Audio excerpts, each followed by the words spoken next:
Welcome to doctor Maithili's music therapy channel. இன்றைய பதிவில் நம்ம நினைவாற்றல் பற்றி தொடர்ந்து இப்போ பேசிக்கிட்டு வரோம். இதுக்கு முதல்ல நினைவு கொள்ள வேண்டும் அப்படின்னு சொன்னால் அதுக்கு நம்மளோட யோசனை, thinking and knowledge is the basic thing.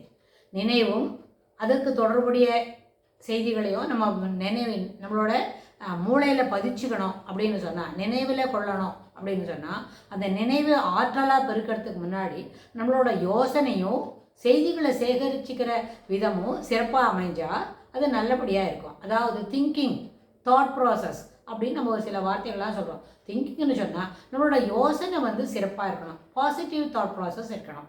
எதுவுமே நம்மளால் முடியாது, இது செய்ய முடியாது அப்படின்னு நினைக்கிறத காட்டிலும் நம்ம என்ன பண்ணோம், பாசிட்டிவாக இது முடியும், இதை முயற்சி பண்ணி பார்க்கலாம்.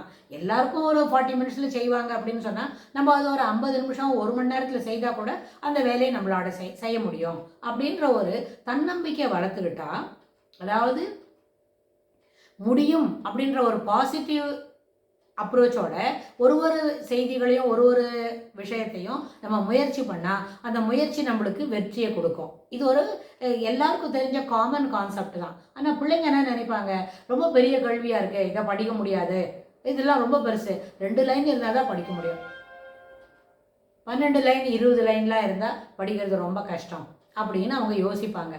ஸோ அது இல்லாமல் எல்லாமே நம்மளால் முடியும். முடிகிற செய்திகளை முயற்சி பண்ணி பார்க்கணும். நார்மலாக எல்லாருக்கும் ஒரு 1/2 hour 45 மினிட்ஸ் 30 நிமிஷம் 45 நிமிஷம் அப்படி ஒருத்தவங்களுக்கு முடியும், அப்போ தான் படிக்க முடியும்னா நம்ம கொஞ்சம் ஸ்லோவாக அளவில் நிதானமாக மெத்தனமாக படித்தா கூட எல்லாருக்கும் 45 நிமிஷத்தில் முடிக்கிறத நம்ம 150 நிமிஷத்துலையாவது படித்து முடிக்கலாம் அப்படின்ற ஒரு யோசனை வேணும். அப்போ அதுக்கு என்ன அடிப்படையில் தேவை அப்படின்னு சொன்னால், இந்த மாதிரி ஒரு மனப்பான்மையை வளர்த்துக்கிறதுக்கு பாசிட்டிவ் திங்கிங் ரொம்ப அடிப்படையான விஷயம். நம்மளால் அது முடியாது, இது முடியாது, இது நம்ம ஸ்கூல் போகிற சில்ட்ரனுக்கு தான் மட்டும் இல்லை, ஸ்கூல் போகிற சில்ட்ரனோட தாய்க்கு அவங்க தகப்பனுக்கெல்லாம் கூட இந்த பாசிட்டிவ் திங்கிங் ரொம்ப அடிப்படையான ஒரு தேவையாக இருக்கும். நம்ம பிள்ளைங்கள நல்லா நேரம் பண்ண முடியுமே, நம்ம பிள்ளைங்க நல்லா பண்ணுவாங்களே, நம்மளை அவங்க நேரம் படுத்திடலாமே, அவங்க கொஞ்சம் பேர் சரியாக படிக்க மாட்டேன்றாங்க, நல்லபடியாக அவங்களுக்கு நிதானமாக எடுத்து சொல்லி நம்ம பிள்ளைங்களை நம்ம நல்லா படிக்க வைக்க முடியும் அப்படின்னு அவங்க கூட அதை பாசிட்டிவாக நினச்சிக்கணும்.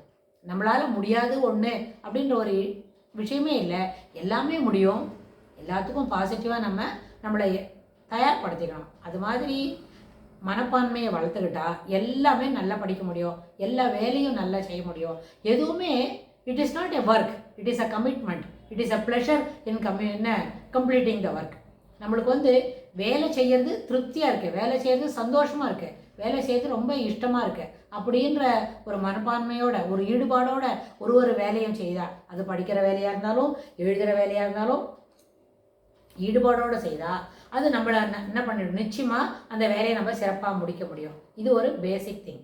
இந்த அளவில் தாட் ப்ராசஸில் பாசிட்டிவ் மைண்ட் செட்டை, positive thinking, positive expressing, positive way of observing, perception என்ன, புரிஞ்சுக்கிறது.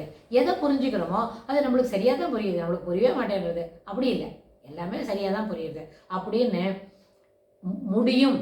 There is no negative words in the thinking அப்படின்னு வச்சுருந்தாலே நிச்சயமாக நல்லபடியாக நம்மளோட வேலையை நம்மளால் செய்ய முடியும். இந்த பாசிட்டிவ் திங்கிங் நம்மளோட மெமரியை என்ஹான்ஸ் பண்ணுறதுக்கு ரொம்ப அளவுக்கு உபயோகப்படும். Strengthening the memory is part of the positive studying habits. நம்மளுக்கு எல்லாம் பரீட்சைக்கு போகும்போது நினைவு வச்சுக்க முடியும். தேர்வு என்ன, அது சாதாரண விஷயம்தான். வகுப்பில் கொடுக்குற கிளாஸ் டெஸ்ட் போல தான் ஒரு தேர்வும்.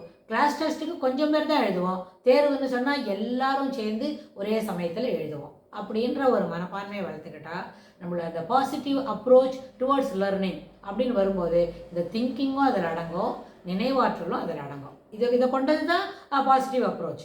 பாசிட்டிவ் அப்ரோச்சுன்றது வேறு ஏதோ இல்லை, இதெல்லாம் சேர்ந்தது தான் பாசிட்டிவ் அப்ரோச் டுவர்ட்ஸ் எக்ஸாமினேஷனோ, towards accumulating the knowledge, whatever it is. அது எல்லாமே இதுக்கு தொடர்புடைய செய்திகள் தான். எல்லாம் நம்மளால் முடியும் அப்படின்ற ஒரு பாசிட்டிவ் அப்ரோச்சோட நம்மளோட நினைவாற்றலை பெருக்கிக்க முடியும். நம்மளோட திங்கிங், நம்மளோட எண்ண ஓட்டங்கள் எப்போவுமே செம்மையாக தான் இருக்கணும். அதில் எந்த விதமான கிருத்திரிமமான யோசனை இருக்கவே கூடாது. கிருத்திரிமம் அப்படின்ற வார்த்தை ஒரு சம்ஸ்கிருதமாக இருந்தாலும், அதாவது unwanted, how to evade the study how to evade the writing, how to evade the observing, how to accumulating our books எல்லாம் ஆர்கனைசிங், அதெல்லாம் நம்ம வச்சுக்கூடாது. எவேடு பண்ணுறதை காட்டிலும் how to involve ourselves அப்படின்றத மனசில் வளர்த்துட்டா யாருக்குமே படிக்கிறது ஒரு வலுவான வேலையாகவே இருக்காது. இதுக்கு தொடர்புடைய செய்திகளை வரப்போகிற பதிவுகளில் பார்க்கலாம். தேங்க்ஸ் ஃபார் வாட்சிங்.